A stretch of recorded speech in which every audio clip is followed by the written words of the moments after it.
welcome to my YouTube channel. I'm going to share with you in this video of I don't want kids. How sometimes we can be so sure about something only to find out later that we were so wrong. And I'm going to share with you also how one of my greatest heartaches actually has turned out to be one of my greatest blessings now. And so this experience that I've had in my life has really impacted me, it's changed me, and it's become a way that God is being glorified in my life today. So I hope you enjoy this video.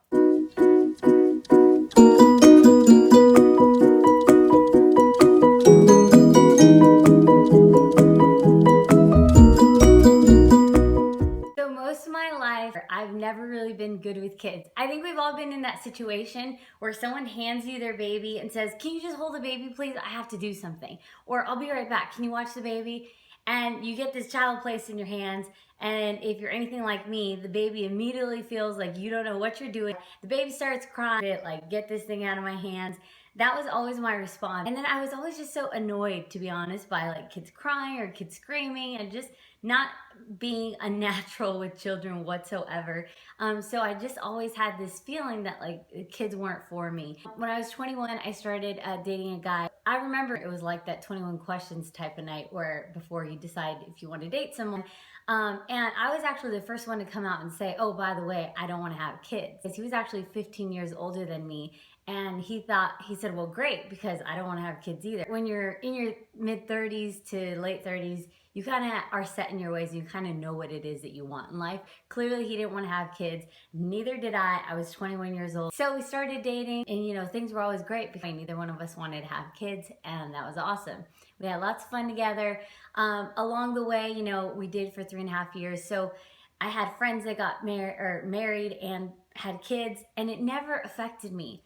Until my sister, I'm the oldest of 3 girls, so my sister who's in the middle, she got pregnant with her first, and again, it still hadn't hit me, nothing had changed, no feeling. And so that was when those emotions of maybe wondering, do I want that for myself? It became a thought I thought about every once in a while, and then it turned into something I thought about every single day. Now, I knew the person I was with didn't want to have kids, and I'd always thought I didn't want to have kids. But there was just a point where I had to really question and say, do I want kids? Why am I all of a sudden kind of getting emotional, and why has this become something I think about every single day?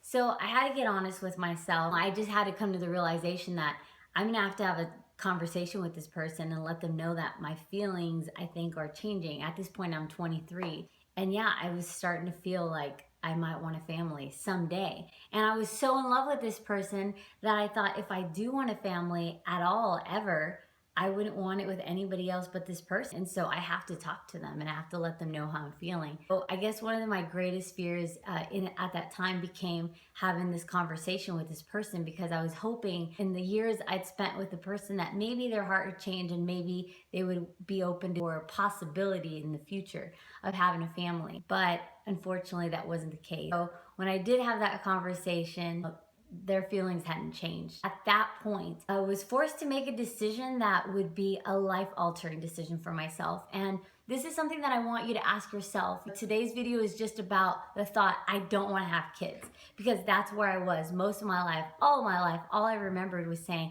I don't want to have kids. I'm 100% sure I do not want kids. I don't think I'd be a good mother. I don't see it in my future. I'm not good with them. I don't like them.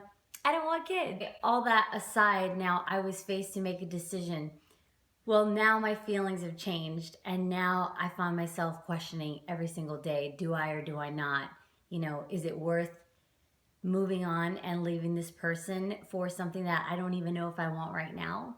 The thought I want to leave you with for today's video is where you're at right now and the joy that maybe you're experiencing or the love that maybe you have in a relationship. This is if you're not married and you can still make this decision. But I think a lot of times in life we're faced with a decision to make, and it has to do with, do I leave the comfort of where I am right now and the joy that I have right now, or the love that maybe I'm experiencing, what's become comfortable, what seems like this is how life should be, for the possibility of a greater, happier, more fulfilled future up ahead, not right now, And that's what I had to do. I had to decide to sacrifice my joy then or my happiness in the future. And so I made that decision, and it was very, very difficult. But I hope that if you're in a place similar to mine, that you'll actually not sacrifice your joy in the future for the temporary happiness that maybe you have right now. Because I have to say this, if I had stayed there, I don't know what that had turned out like. I'm so grateful for the person I was with who actually said, you know, go, because you have so much love to give and you'd be an amazing mother. And I don't think it's fair that you not be able to raise a family someday or not be able to share that love with someone who does want what you want.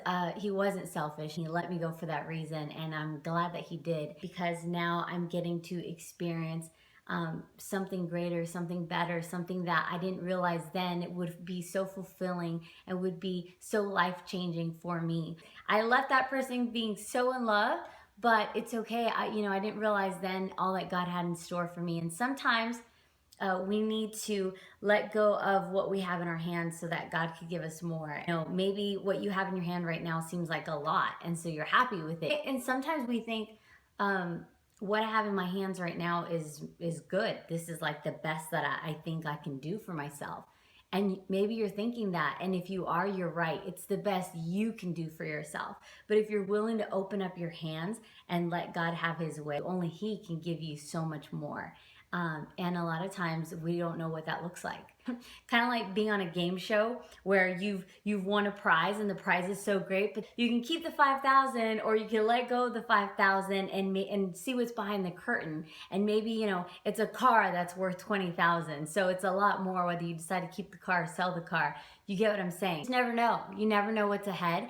But I can tell you one thing is that God will never ask us to give him something, to give us something smaller in return. He only upgrades us. He only gives us better things.